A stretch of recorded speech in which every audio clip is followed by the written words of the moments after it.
નમસ્તે મિત્રો, દીર્ઘ educational classic ચેનલમાં આપનું ફરી એકવાર ખૂબ ખૂબ હાર્દિક સ્વાગત છે. મિત્રો, આજે આપણે શ્રી ઝવેરચંદ મેઘાણીની સરસ મજાની વાર્તા જોઈશું. તો ચાલો મિત્રો, વિડીયો શરૂ કરીએ.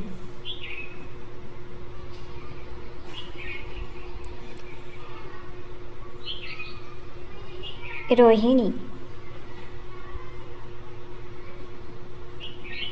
આ ગાડી ઘણી દૂર નીકળી ગઈ હતી. બારીમાંથી ફરતો પીળો રૂમાલ ક્યારનો અદૃશ્ય થયો હતો. ગાઢનો છેલ્લો ડબ્બો કોઈ સ્વજનની મીચાતી જતી આંખના તારા જેવો ઝીણો ને ઝીણો થતો જતો હતો. તે છતાં રણજીતે હજુ પ્લેટફોર્મ છોડ્યું નહોતું. કદાચ રસ્તામાં કાંઈક ભાંગતૂટ થાય ને ગાડી પાછી ધકેલાતી સ્ટેશનમાં આવે એવી અશક્ય આશા એને પોતાને પણ અગોચર રહી એના મનના ઊંડાણમાં લહેરાતી હશે.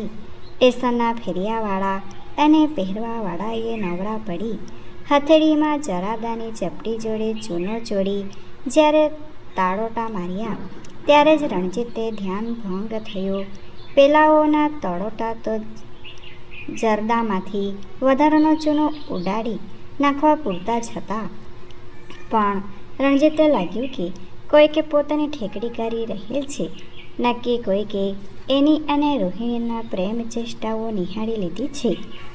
સા તમામ માણસો મવાલી જ બની ગયા એવી એક ટીકાનું તીર દુનિયા પર ફેંકતો એ પ્લેટફોર્મ બહાર નીકળ્યો. તારના રેલિંગ ઉપર એક મજૂર છોકરી અને તેના જેવો મેલોઘેલો જુવાન ઊભા ફક્ત હાથના આંગળા જ ચોરી છુપીથી અડકાવીને હસી વાતો કરતા હતા. તે તરફ રણજીત તીરસી નજર તાકી રહ્યું. જતાં એણે ને 4 વાર પાછળ નજર નાખી. એક ક્ષણ એને યાદ આવ્યું કે આખી દુનિયાને મવાલી કહેનાર હું પોતે શું કરું છું. મનથી પોતે જવાબ મેળવ્યો, હું તો જગતનું નિરીક્ષણ કરું છું. મારે તો એમાંથી મજૂર જીવનની એકાદ કરુણ સ્નેહકથા દોરવી છે. બાકી તો આવા કંગાળ કદરૂપોની ચેષ્ટામાં શું બળ્યું છે કે મારા જેવાને રસ પડી શકે. મારે તો હવે સી કમી ના રહી છે. પાછો તાતણો પેલી ચાલી ગયેલી આ ગાડી જોડે સંધાઈ ગયો. એક જ દિવસની ઓચિંતી મુલાકાતમાં 1 કલાકની ટૂંકી ટ્રેન યાત્રામાં પોતે એક ખૂબસૂરત અને સંસ્કારી સ્ત્રીનું હૃદય જીતી લાવ્યો છે એ વિશે તો હવે તેને કશી શંકા રહી નહોતી. જીવનમાં પહેલી જ વાર એને વિજયનો અવસર સાંપડ્યો. એકધારી અને વિશિષ્ટતા વિનાની એ ફિક્કી ફર્શ સંસાર લીલામાં પોતાને ગર્વ કરવા જેવો નવીનતાનો આઘાત આપનારું ને ફિક્કાસમાં ગુલાબની લાલી ભરનારું એક સ્વપ્ન લાદ્યું. એણે એક સ્ત્રી હૃદયને જીત્યું હતું. રોજ પગપાળો ચાલતો હતો. તેને બદલે આજે એણે ઘોડાગાડી ભાડે કરી રસ્તામાં એક હાટડી પરથી મસાલેદાર પાન કરાવતા એણે પાનવાળાના મોટા અરીસામાં પોતાનું મોં એક મુગ્ધ માનવીની છટાથી દારીને નિહાળ્યું. તે દિવસે પહેલી જ વાર એને ભાન થયું કે પોતે 2 દાડે હજામત કરે છે. આજે પોતાની અણબોળી રહેલી દાઢીની એને શરમ ઉપજી. દાઢી ઉપરથી એને પોતાની પરણેલી પત્ની તારા યાદ આવી. તારાને મેં કેટલી વાર કહ્યું છે કે મારે માટે ગરમ પાણીની વાટકી અને હજામતનો સામાન હંમેશા તૈયાર જ રાખવો, પણ એનો સ્વભાવ ભૂલકણો છે. એ તો સવારથી ચંચીને કડવાણી પાવામાં ને ભૂપલાના ફાટેલા ચડ્ડી પહેરણ સાંધવામાં જ પડી જાય છે. તારાને સી પડી છે મારી. એને મારો ચહેરો સારો હોય કે નરસો તેને સી ખેવના હોય. પટ અવાજ કરતા ઘોડાના ડાબલા રણજીતની આ વિચારસરણીને જાણે કે થાબડી રહ્યા હતા.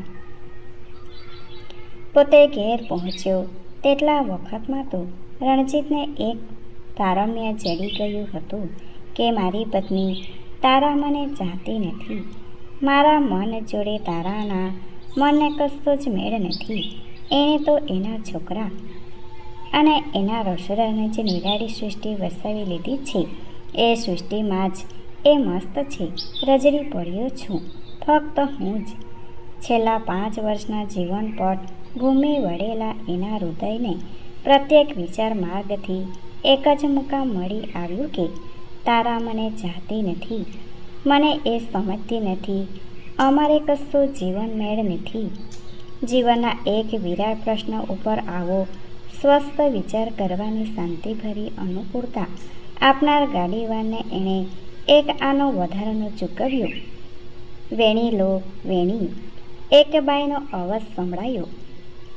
રણજીત એ ફૂલવાડીના કરડરિયા પર નમ્યો. એણે એક બેવડ ગુચ્છની ફૂલવેણી લીધી. વેણીની કડીએ પોતાના મનની એક દલીલ પોતે લખતો હતો. તારા છો મને ન ચાહતી, હું તો એને ચાહું જ છું, તેથી તો આ વેણી લઈ જાઉં છું. પણ અરે રે, તારાને વેણી પહેરવા જેવડો ઘાટો અંબળો જ ક્યાં છે? દરેક સુવાવડી પછી એના ઢગલાબંધ વાળ ખરી જાય છે ને એને તો વાળ સાચવવાની તમાજ ક્યાં છે? વેણીને શોભાવે તેવો અંબળો તો ત્યાં રહ્યો રેલગાડીના ડબ્બામાં. સંધ્યાના દીવા ઘર ઘરની બારીમાંથી અંધારાને ધગાવતા હતા. ખીજે વળતો પવન આકડી વિનાના બારી બારણાને અકળાવી દિવાલોના ચૂનો કાંકરી ખેરતો હતો. રસ્તો ભૂલેલું એક ચકલું ઘરમાં અટવાઈ જઈ તેજમાં અંજાયેલી આંખે બારીના સળિયા જોડે પાંખો પટકતું હતું. બારણું ઉગાડતા જ રણજીતે જોયું તો તારાની બગલમાં કમર પર ગરમ પાણીની કોથળી દબાયેલી હતી ને એના વાળ વણ ઓળેલા વિખરાયેલા પંખીમાળાના તણખલા જેવા જાણે લમણાની જોડે ચોંટી રહ્યા હતા. અંદર જઈને રણજીતે ટેબલ પર વેણીનું લીલું પડીકું પછાડ્યું. એ દેખીતા સંતાપમાંથી એક દલીલે આકાર ધારણ કર્યા. કુદરતી સ્નેહ જ નથી એટલે જ મારા ફૂલોની આ વલે થાય છે ને, એમાં એનો બાપડીનો દોષ શું કાઢો? અમારો યોગ જ કુયોગ છે. જેવું તેવું વાળું જમીને રણજીતે પથારીઓ પાથરી. તારાને એણે ફરીવાર સ્ટવ પેટાવી શેકની કોથળીમાં ગરમ પાણી ભરી દીધું ને પછી પોતે ભૂપલાને ઉપાડવા માંડ્યો. ઉગાડા બરડા પર પિતાના હાથની મીઠી ખુજલી મારતો ભૂપલો ઝોલે જતો જતો બોલતો હતો કે બાપુ, આજે અમાલે રજા પડલી હતી. કેમ? આજે મંગળવારે સાની રજા. અમારા એક માસ્ટર ગુજલી ગયા. કેવી મજા! લોજ લોજ એક એક માસ્ટર ગુજલી જાય તો લોજ લોજ લજ્જા પલે ખલું બાપુ. અરે ગાંડિયા, માસ્તરો તે કેટલા છે? એમ થાય તો એ થોડાક જ દિવસમાં રજાઓ ખૂટી જશે. પણ પછી માસ્તરની બા લોજ લોજ મળે તો લજ્જા ન પલે હે બાપુ, ન પલે હે બાપુ. અનંત રજાઓના એવા ગુલાબી સ્વપ્નોમાં ભૂપલો ઢળી પડ્યો. પછી રણજીતે તારાને ગોદમાં ચાપી પણ એમાં સ્વાદ નહોતો. તારાના શરીર પર હાથ પસરતા ઘણી ઘણી પ્રેમ કવિતાઓ એણે સંભાળી જોઈ. ચિત્રપટોમાં નિરખેલા અનેક મંદિલા ભિન્ન ભિન્ન મરોડાવાળા સ્નેહાલિંગોને એણે યાદ કરી જોયા. પણ તારાના ખોડિયામાંથી કશું જ તનમનાટ પ્રજ્વલ્યો નહીં. ઘડીભર રણજીતને એવો ભ્રમ થયો કે પોતે કોઈ શબને ઝાલ્યું હતું. તારાને છોડી દઈને એકલા પડ્યા રણજીતે એ દિવસની ઘટનાના મણકા ફેરવવા માંડ્યા. શું બન્યું હતું? કોણ હતી એ વિધાતા? એનાને મારા જીવનના વાણાતાણા વડે સી નવી ચાદર વણી રહ્યો હશે. સૂતા સૂતા એના અંતઃચક્ષુના કેમેરા ભૂતકાળ તરફ ખેંચાતો ગયો. કડરધપ ભૂતકાળની પહેલી જ સ્મૃતિમાંથી એક અવાજ ઉઠ્યો. 5 વર્ષ પહેલાંનો પડદો ઉઘાડ્યો. એ અવાજ હતો એક બાઇસિકલના પછડાટનો અને સાયકલ પર બેઠેલ આદમીના લઠ કલેવરની પ્રચંડ જમીન દોસ્તીનો. રોહિણીને રણજીતે તે દિવસે પહેલી જ વાર એના અવિજયે દુર્દામ ચંડી રૂપે દીઠેલી કોલેજમાંથી મોડી સાંજે પરવારીને રોહિણી સાયકલ પર ઘેર જતી હતી. સરદાર બાગના ખૂણા પર વળાંક લેતી વેળા એક બીજી સાયકલ એની બાજુએ લગોલગ આવી ગઈ. સંધ્યાના ભૂખરા ઉજાસનો અને એકાંતનો લાભ લઈ સાયકલના અસવારી રોહિણીના ગળા પર હાથ નાખ્યો.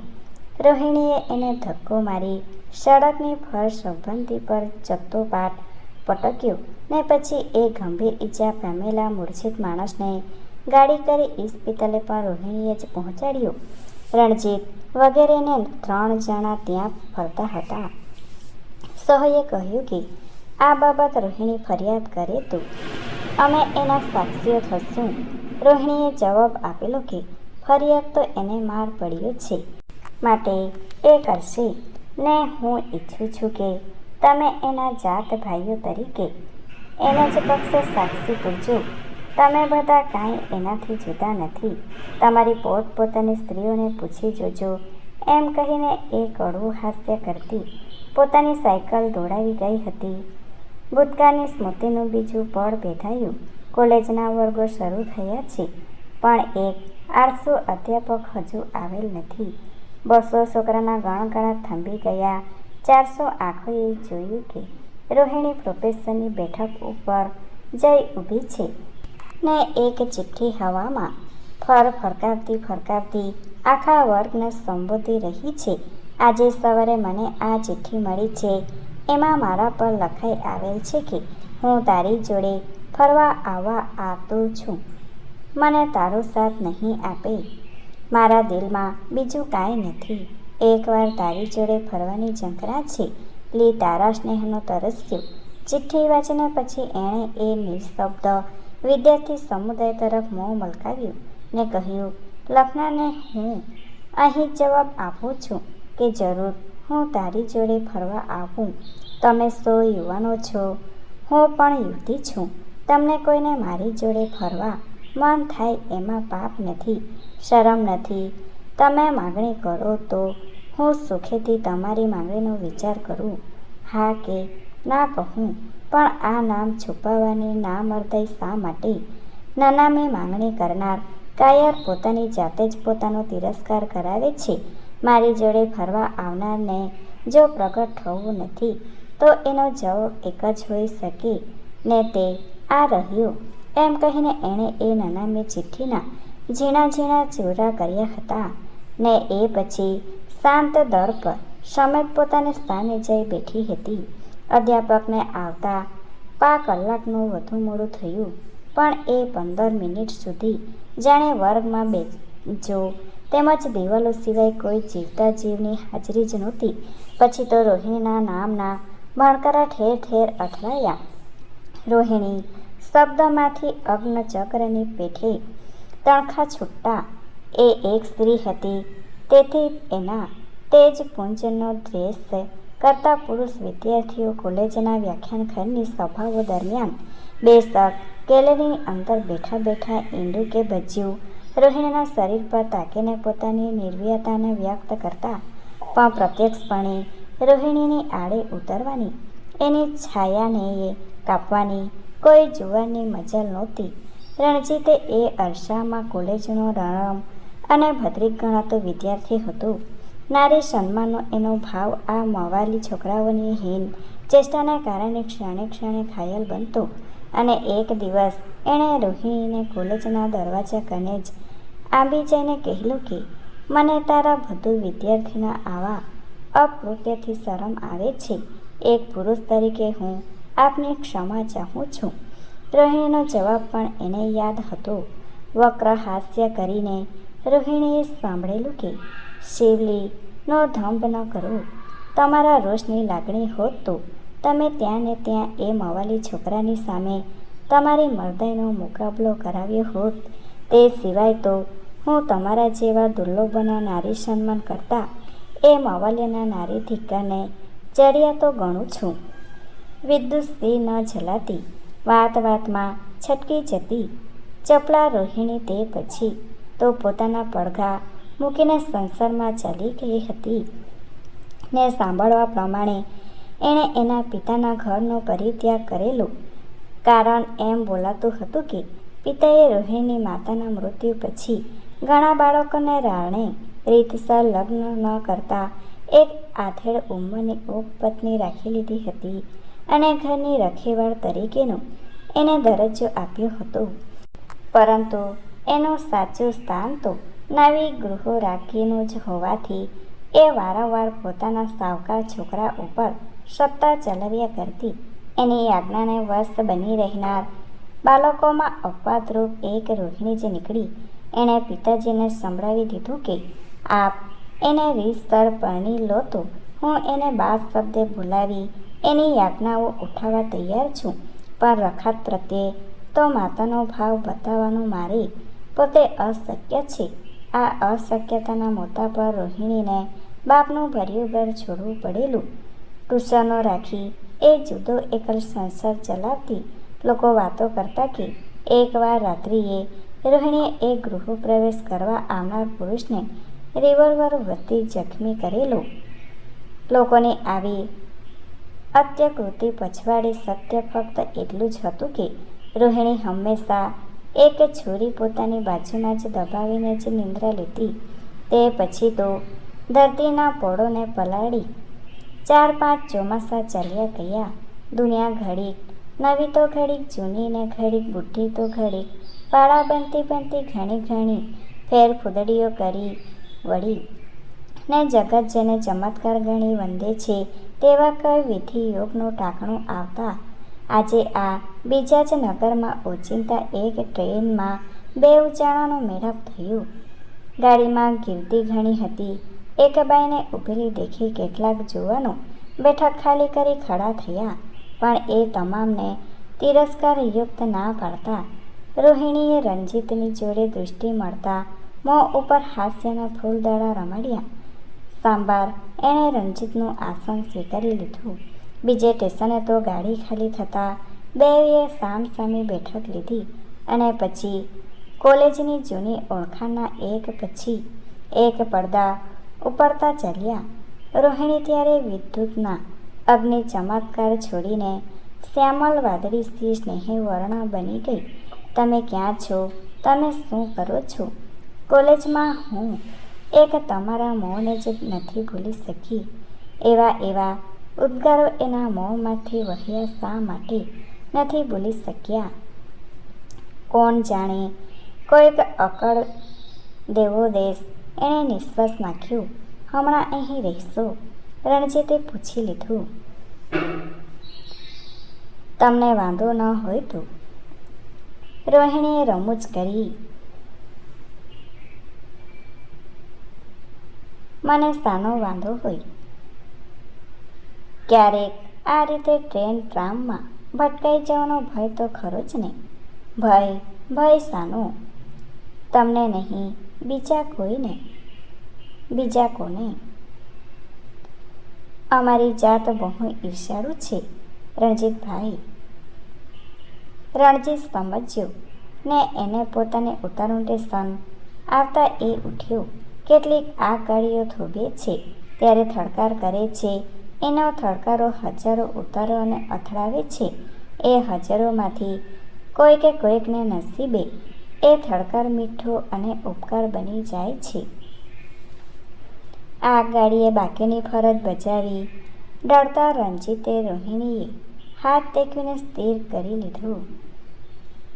ક્યાં એ હાથનો સ્પર્શ, ક્યાં બાજુમાં પડે સ્નેહી માનવ કલેવર. ને સ્વપ્નમાં રણજીત પેલી ચાલી જતી ટ્રેનનો પછવાડીનો દાંડો ઝાલીને જાણે કે ઘસડાઈ જાય છે. એ રાત્રિએ રોહિણીના હૃદયમાં પણ ઉત્પાત મચ્યો. જીવનમાં પ્રથમ વારનો જ એક હળવળાટ હતો. પ્રથમ તો એ હસી કેવો બેવકૂફ બનાવ્યો એ પામરને. પણ પોતાનું હસવું પોતે ન જોઈ શકી. ઉઠીને અરીસામાં જોયું, અટ્ટહાસ્ય કર્યું. પણ પ્રતિબિંબનો પ્રતિહાસ એને ગમ્યું નહીં. એને લાગ્યું કે જાણે રાંડ પ્રતિછાયા મને ઠઠ્ઠે ઉડાવી રહી છે. બંદૂક ફોડતી વેળા બરકંદના જ હાથ જો ઢીલા પડે તો બંદૂકનો કુંડો પોતાની જોર એ ખુદ વછોડનારની છાતીને જફા કરે છે. પુરુષોનો દ્રોહ કરનારી રોહિણીના કલેજામાં આજ પહેલી જ વાર એ રોષનો પ્રત્યાઘાત પછડાયો. પણ પાછું એણે યાદ કરી જોયું, મોતો ભલભલા યુવાનોનો તેજોવધ કરીને વિજય મેળવ્યો છે. મારાથી સવાયા પુરુષના સ્નેહે વલખા ઉપર હું ખડખડ હસી ચૂકી છું, ને આજે રણજીત જેવો અધનો યુવાન મારા હૃદયબંધોને કાં તોડી વછડી રહ્યો છે. બળખોરીનો શું અતિરેક થયું!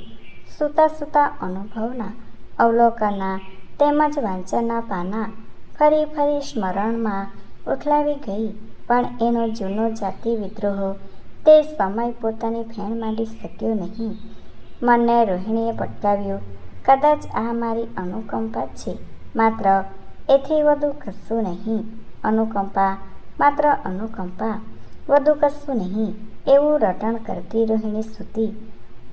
થોડા દિવસો ગયા. મનને થયું, શહેર સારું છે, મારે જરા સ્થળ ફેરની જરૂર છે. અહીં મારા કામકાજને માટે પણ બહોળું ક્ષેત્ર છે. અહીં જ રહી જાઉં તો કેમ? રહી ગઈ. ટ્યુશનો પણ મળ્યા.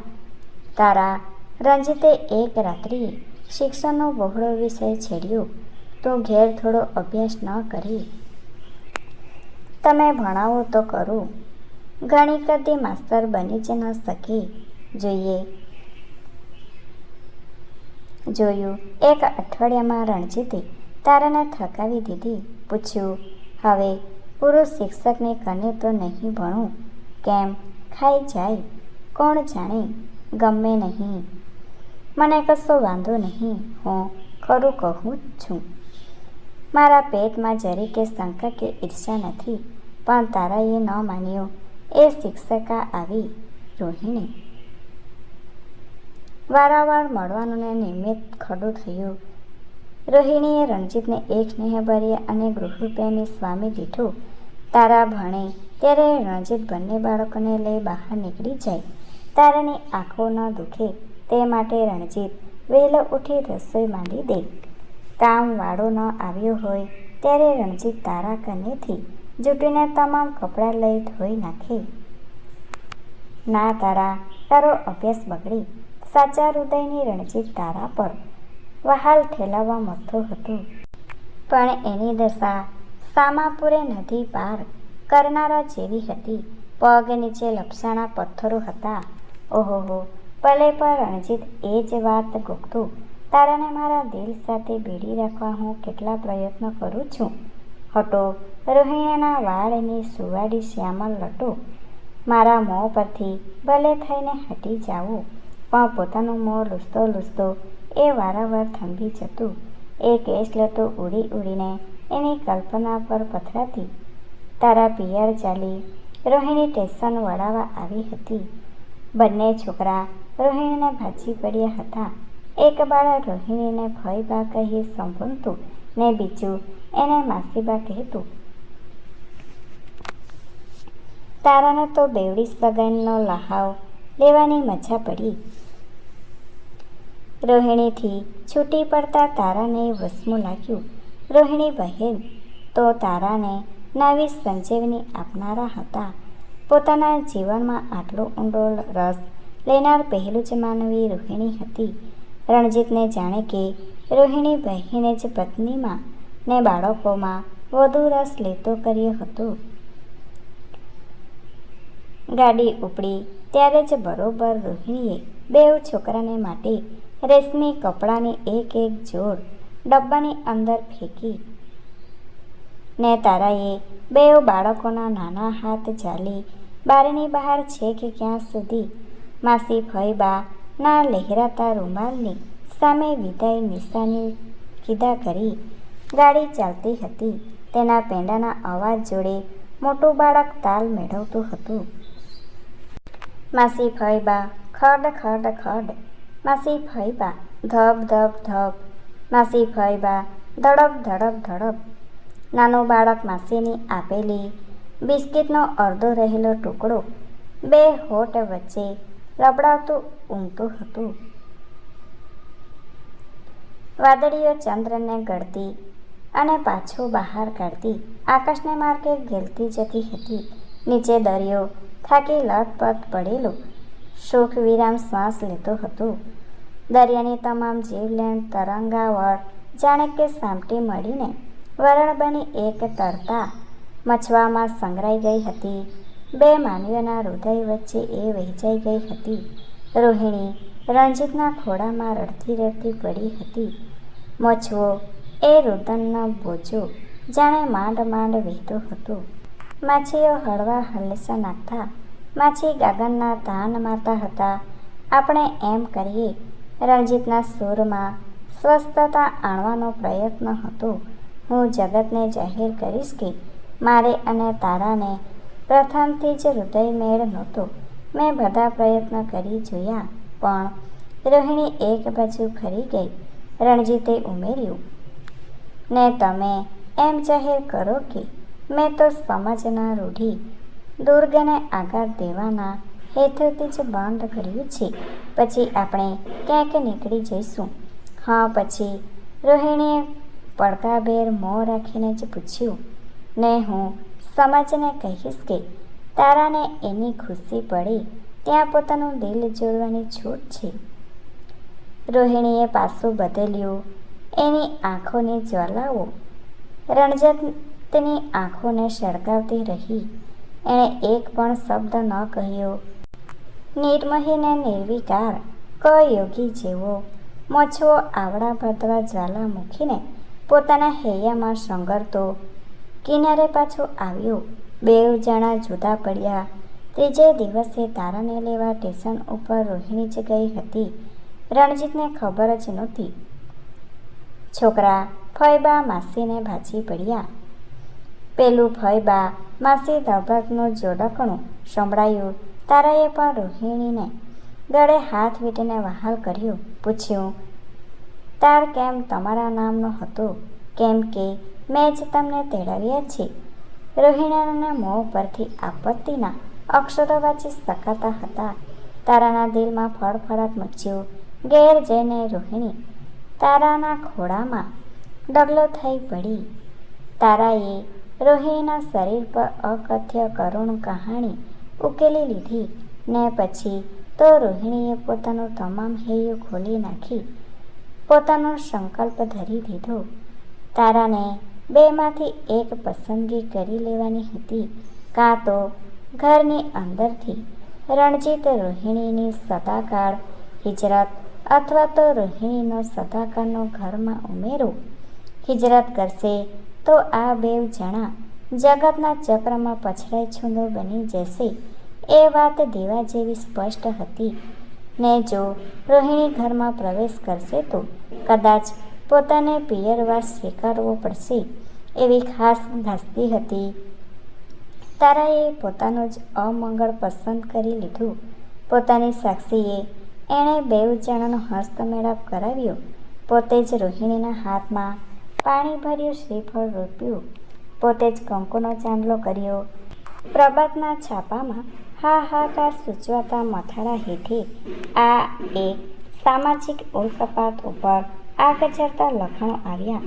સર્વ પાનાનો સૂર એ હતો કે એક પુરુષે અધમ રીતે એક કોમળ હૃદયની સન્નારીને ફસાવીને બીજી એક સ્ત્રીનો ભાવ સળગાવ્યો. રોહિણીએ છાપાવાળાને બીજે દિવસે એક નિવેદન લખ્યું, ફસાવનાર પુરુષ નથી, મેં જ પુરુષને પહેલું પ્રલોભન આપી લપસાવ્યો છે. મારી પ્રતિષ્ઠાને રક્ષવા માટે પુરુષ તો ધરતી ભાર ન ઝીલી શકે એવું સ્વરૂપ અમારા લગ્નને પહેરાવા તૈયાર હતો, પરંતુ એટલો વધારે પાપ ભાર મારાથી સહેવાય તેમ નહોતું. તમે પૂછશો કે રોહિણી જેવી બંડખોર નારી સી રીતે આટલી સહેલાઈથી ભૂક્કો થઈ ગઈ? જવાબ એ છે કે મારી બંડખોરી પોતાનું આખરી લક્ષ્ય ચૂકી જઈ પછી તો પોતાના વિજય ગર્વની જોડે જ એકરાર બની હતી. શક્તિ જ્યારે નિરુદ્દેશ બની કેવળ વિજયના મતને બહાલવા જ બહાર નીકળી પડે છે ત્યારે એ પોતે પોતાને જ ખાઈ જાય છે. કૃપા કરીને કોઈ મારા આચરણની જોડે મહાન ઉદ્દેશને જોડશો નહીં. 5 મહિના સુધી રોહિણીએ તારાના આશરામાં એકાવ્રત પાડ્યું. રણજીતનું મોં સુદ્ધા ન જોયું. પછી એક દિવસ રોહિણીના પુત્ર પ્રસવની કિક્યારીઓએ સુવાવાળ ખાનાને જાહેર ઉપહાસનું સ્થાન બનાવી મૂક્યું. કેમેરાની ચાપો ત્યાં દિનબદો ચીકારો કરી ઉઠી. એ બધા લોક હલ્લાને ઠેલી પાછા વળનાર તારા ત્યાં હાજર ને હાજર હતી. છાપાવાળાઓ તારાને પૂછતા હતા, તારે આ બાબત કાંઈ કહેવું છે બહેન? હા ભાઈ, કહેવાનું આટલું કે ભલા થઈને મારી દયા ખાવી છોડી દો ને મને આ 2 જીવતા જીવોનું જતન કરવા દો. નિંદા, તિરસ્કાર ને ઠઠ્ઠાના આ ગરમ વાતાવરણ વચ્ચે રોહિણી માંડ માંડ સુવાવાળમાંથી ઊભી થઈ. તારા એને ઘેર લઈ આવી. બાળકને રમાડતી નાક ખેંચતી બોલી ઉઠી, ચીબલા, તારા બાપ જેવો ચીબલો કે ને નમણો તો બા જેવો કેમ? રોહિણીના આંખોમાં આંસુ ન માયા.